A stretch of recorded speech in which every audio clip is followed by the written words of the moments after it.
Hi guys, welcome back. All right, so let's get into this Ophiuchus. I'm going to do a storytelling where I ask what is hidden, and the reason I'm doing it this way is because my puppy dogs are just looking over at him. My puppy dog this morning decided to hide his bowl of kibble, what he didn't finish eating from breakfast, under the kitchen rug to keep it away from me, so I didn't get tempted to come eat his kibby. Um, and I thought, okay, what's hidden? I thought that was a pretty funny little reaction because I've never sampled his kibble before, but someday he just knows I just might get a hankering for it. Um, fact, and we have no other pets in the house, so I don't know who he's hiding it from. But 6 of Cups. Ooh, what's hidden? Ophiuchus? Does Ophiuchus have a soulmate on their way in? This says a soulmate wants to come in even if they have not yet. There's this question mark of, should I do it? Should I come in now? Maybe the roads are flooded. Maybe this person has to wait for good weather. Are they checking on weather?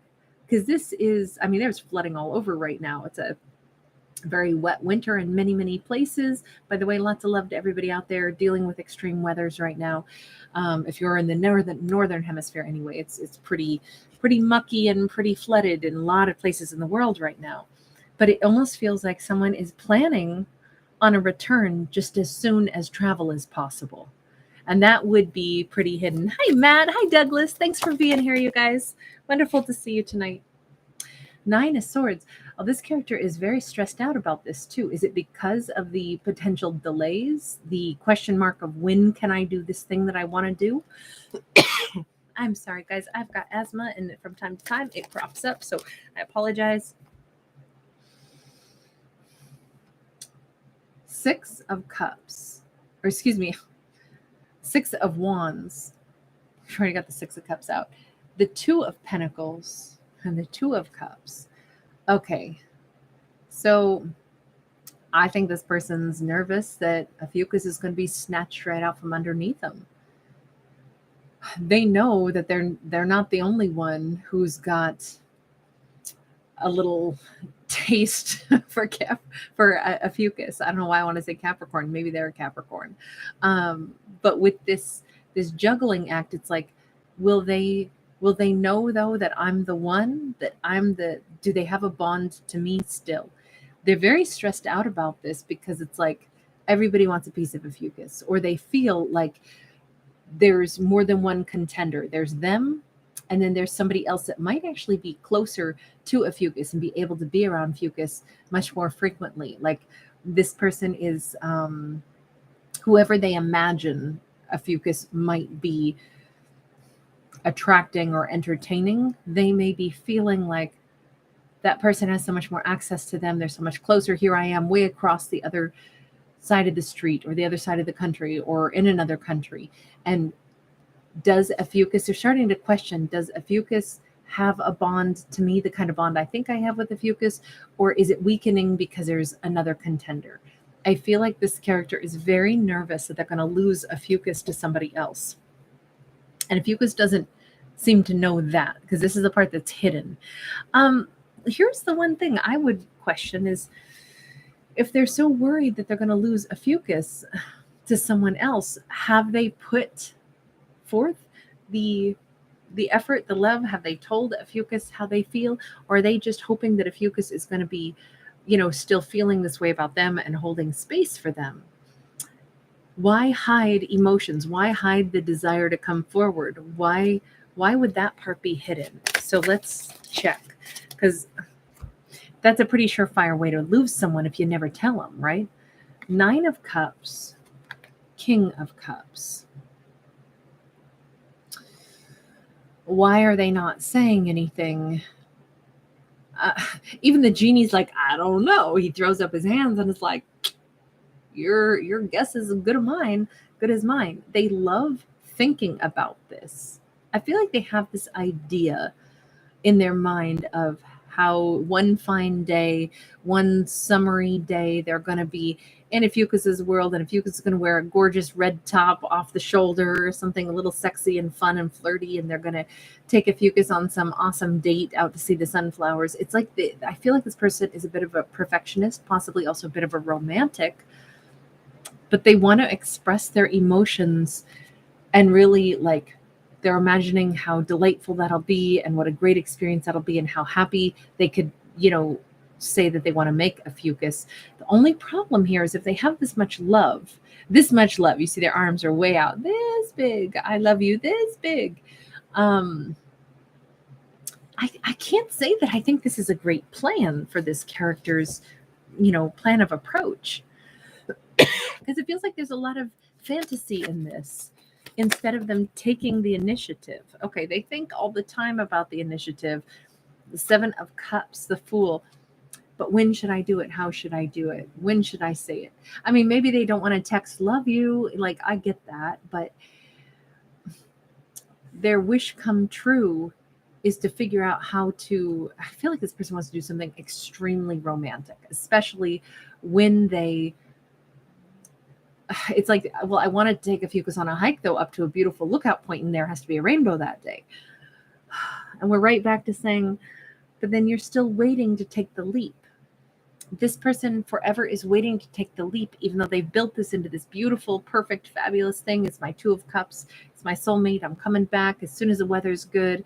We're going to have this amazing romantic date as soon as every single thing can be perfect. They have thought about different scenarios, but every scenario still has to be perfect. Okay, maybe I don't have to wait until summertime when all the sunflowers are blooming. Maybe I could just, we could go on a hike in early spring, but there should be a rainbow. And the hike should really take us to a bluff that overlooks a great, huge valley with this beautiful river. They keep making it so it's always unattainable.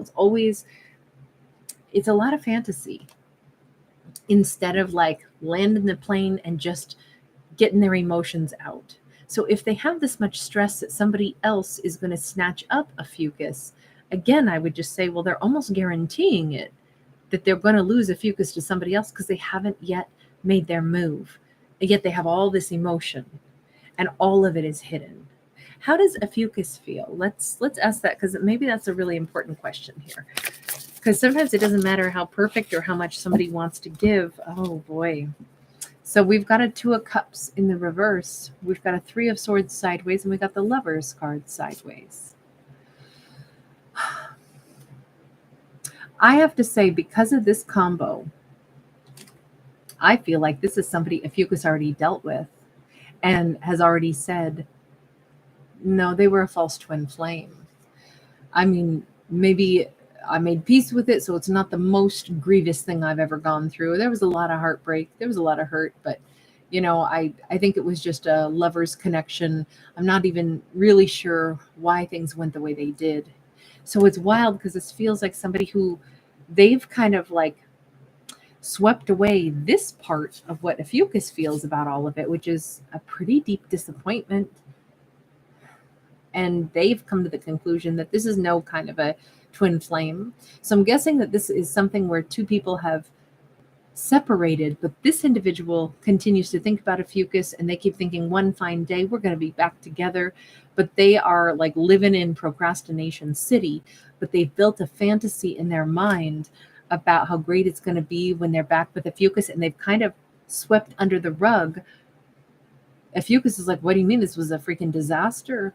This was a hurtful thing. This was a confused thing. And I'm not heaping it all on them. I'm just saying clearly this was not the situation that it could have been or should have been.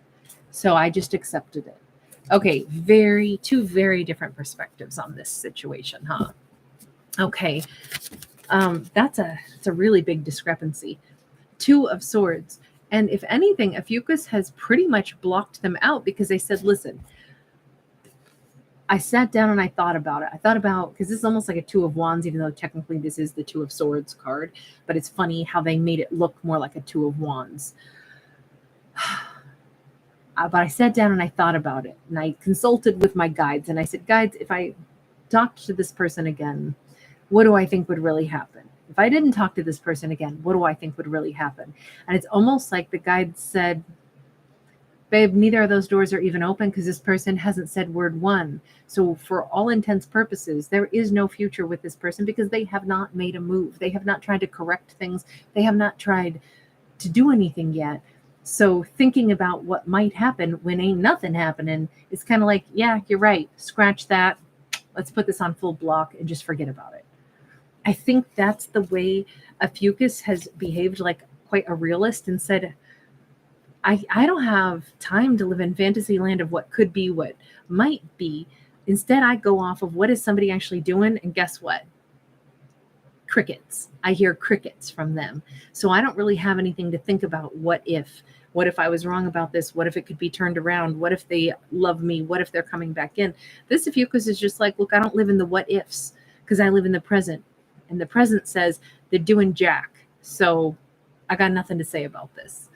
I want to give a New York accent to this character. I don't know. There's something about them that's just kind of like, look, here's the truth. This is how it is, self. I feel like they've got this sassy, powerful. I had a friend who had a New York accent, and they were great. I loved to hear them talk because everything they said just seemed like it was so much like, here it is. Nothing sugar-coated. And they weren't mean, they were lovely, but there was always this very realistic perspective on everything that they said. And I know part of it was just the tone of that awesome accent. I'm sorry, no disrespect. I love the accent, loved all of it. But I'm hearing that voice right now, so I'm sorry that's coming into this. I'm not sorry. I love that person. Love their accent. Love everything about them. Synchronicity. This is something that I'm going to say maybe this has all happened at just the right time. The fact that all of this is hidden from Ophiuchus means they're not getting tangled up in it, which is perhaps a really good thing because it's allowing them to walk away from those doors that haven't actually been reopened, not relive any hurt or heartbreak, and just say, I'm moving into tomorrow, and tomorrow is a bright, sunny day. I don't think Ophiuchus is holding back or waiting for this person at all. But it's interesting how what's hidden is all of this other storyline that's going through that other person's mind, but we don't see them yet taking action or executing a plan. So I do just have to ask, so what does that mean? What does that mean? Eight of Cups is in the reverse. Three of Pentacles is upright. I have to say they are still coming back at some point in time, but it may be once Ophiuchus is already in a connection with somebody else here. We have three hands holding on. Ophiuchus may have just bonded to somebody else, and this individual is coming back in to try to rebond. And oddly, in this story, Ophiuchus could wind up bonding to someone who was at one point a mutual acquaintance of this person from their past. And Ophiuchus, these three may actually know each other. I don't know if that's going to make things better, worse, indifferent. I don't know what that means. Perspective. Hanged Man is here. There's going to be more lessons to be had out of this situation. Let's just leave it at that. There's going to be more lessons. We've got all these hot air balloons up in the sky. This almost feels more like a group of soulmates that are going to be learning from each other, learning really valuable lessons. I mean, certainly one lesson might be about procrastination is not a good idea, especially if you want to fix something with someone that you care about. For Ophiuchus, the lesson could be something along the lines of, well, they've already said it. They can let go of things that don't really work for them and just moving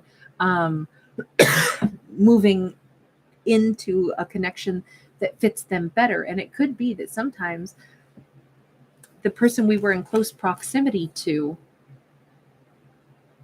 is the person who's right for us, not the person we dated before, but someone we met because of that person that we dated before. It could be something like that. Like, wow, I never would have met them if I hadn't met you.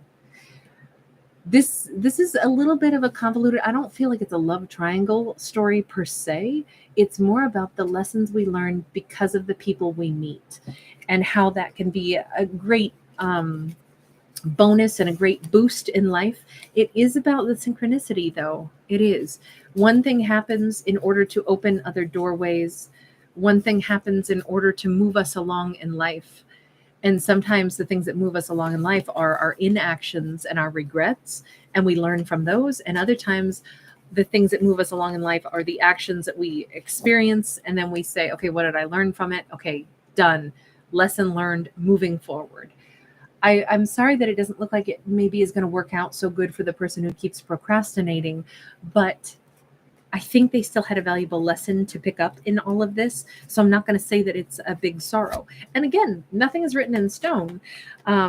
Anything could still happen, but we definitely see three individuals, all of whom are going to have a benefit from having ever met each other and ever interacted. This is not an ugly story. It's just one of, sometimes we don't see why things happen until hindsight. And then it's like, wow, all of this played out the way it did because it had to go this way for the lessons. All right, you guys. Thanks everybody for hanging out with me. Morgan, thank you. Did I sound like Marissa Tomei and my cousin Vinny? That's awesome. Hi, Necessary Truth. Great to see you, honey. Dwayne, you made it. Always great to see you. Hi, Karen Bishop. Lots of love to you also.